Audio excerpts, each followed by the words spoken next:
ములకల చెరువు నకిలీ మద్యం కేసులో తవ్వే కొద్దీ డొంక కదులుతోంది. కింగ్ పిన్ కూడా చిక్కాడు. ఇక విచారణలో కీలక వివరాలు రాబడుతున్నారు ఎక్సైజ్ అధికారులు. దానికి సంబంధించిన బ్రేకింగ్ సేవి. ములకల చెరువు నకిలీ మద్యం కేసులో దర్యాప్తు ముమ్మరమైంది. ఇవాళ జనార్దన్ ను కోర్టులో హాజరుపరుచనున్నారు పోలీసులు. నిన్న గన్నవరం ఎయిర్పోర్ట్ లో జనార్దన్ రావుని అరెస్ట్ చేశారు. ములకల చెరువు నకిలీ మద్యం కేసులో A1 గా ఉన్నాడు జనార్దన్ రావు. జనార్దన్ నుండి కీలక వివరాలు రాబడుతున్నారు అధికారులు. రహస్య ప్రదేశంలో ఎక్సైజ్ అధికారులు ఇతన్ని విచారించినట్టుగా తెలుస్తోంది. ఎక్కడెక్కడికి నకిలీ మద్యం సరఫరా చేశారు, ఎవరి ద్వారా సరఫరా జరిగింది అని అధికారులు ప్రశ్నించినట్టుగా తెలుస్తోంది.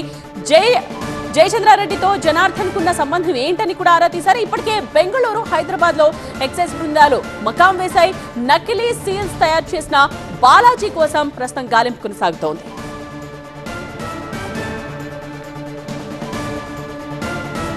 ప్రతినిధి వసంత్ సంబంధించిన వివరాలతో సిద్ధంగా ఉన్నారు. వసంత్, రహస్య ప్రదేశంలో జనార్దన్ రావు నుంచి ప్రశ్నించినట్టుగా తెలుస్తోంది. ఏ ప్రశ్నలకి ఆన్సర్స్ రాబట్టారు అండ్ ఎప్పుడు కోర్టులో హాజరుపరిచే అవకాశం ఉంది?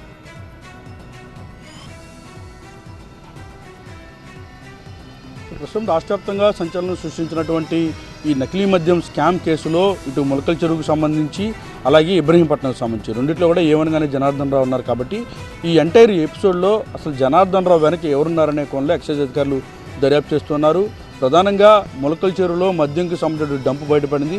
అక్కడ మూలాలు మొత్తం కూడా ఇబ్రహీంపట్నం వరకు కూడా విస్తరించి ఉన్నాయన్నటువంటి నేపథ్యంలో భవానీపురం ఎక్సైజ్ పోలీసులు పక్కా ప్రణాళికతో దాడి చేసి ఆయనకు సంబంధించిన డంపును స్వాధీనం చేసుకుని ఆయనపైన కేసు నమోదు చేశారు. 2 స్టేషన్లు కూడా ఆయనపైన A1గా కూడా నమోదైంది. ప్రస్తుతం ఆయన నిన్న గన్నవరం ఎయిర్పోర్ట్లో అదుపులో తీసుకొని ఎక్సైజ్ శాఖ అధికారులు రహస్య ప్రాంతంలో విచారిస్తూ ఉన్నారు. ఎక్సైజ్ సూపరింటెండెంట్లతో పాటు ఎక్సైజ్ కమిషనర్లు మొత్తం కూడా ప్రస్తుతం ఆయన విచారిస్తున్నట్టుగా తెలుస్తోంది. ప్రధానంగా ఈ కేసులో కీలకంగా ఉన్నటువంటి వ్యక్తి ఎవరైతే జయచంద్రారెడ్డి పైన కూడా కీలకమైనటువంటి ఆరోపణలు ఉన్నాయి. జయచంద్రారెడ్డి ఇటు జనార్దన్కు ఉన్నటువంటి సంబంధాలు ఏంటి అంటే నకిలీ మద్యానికి సంబంధించి వాటిని ప్రొడక్షన్ చేయడం నుంచి వాటిని సేల్ చేసే వరకు కూడా ఒక జనార్దన్ రావుతోనే సాధ్యం కాదు అనేది ప్రధానంగా ఎక్సైజ్ శాఖ అధికారులు గుర్తించారు. ఇందులో ఎక్సైజ్ శాఖ అధికారుల పాత్ర ఏమైనా ఉందా? తెర వెనుక ఇండెంట్కి సంబంధించి ప్రతి వైన్ షాప్కి కూడా ప్రభుత్వం నిర్దేశించిన ప్రకారమే వెళ్తూ ఉంటాయి. కానీ ఇన్నింట్లో తేడాలు ఉన్నప్పటికీ కూడా ఎక్సైజ్ శాఖ అధికారులు ఎందుకు గుర్తించలేదు? ఎక్కడైనా ఎక్సైజ్ శాఖ అధికారులు జనార్దన్ రావుతో కుమ్మక్కయ్యారా?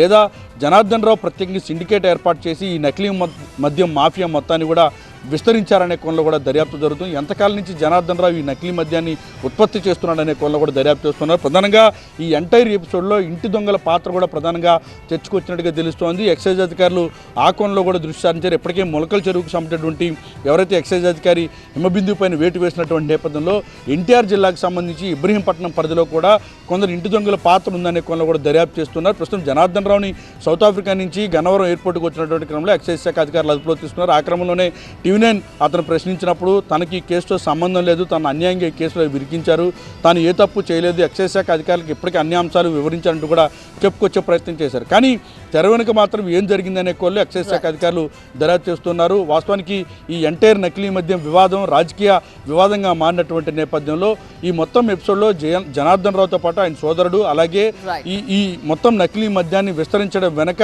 ఉన్నటువంటి ఎవరెవరి పాత్ర ఉందనే కోణంలో కూడా దర్యాప్తు చేస్తున్నారు. ఈరోజు సాయంత్రం లోపు ఆయన కోర్టులో హాజరుపరిచేటటువంటి అవకాశం ఉంది. ప్రస్తుతం ఆయన కోర్టులో హాజరుపరిచిన తర్వాత కస్టడీ కోరేందుకైతే ఎక్సైజ్ శాఖ అధికారులు అయితే సిద్ధమవుతున్నారు. ప్రస్తుతం రహస్య ప్రాంతంలో జనార్దన్ రావుని చాలా కీలకంగా అయితే విచారిస్తూ ఉన్నారు. రైట్ వసంత్.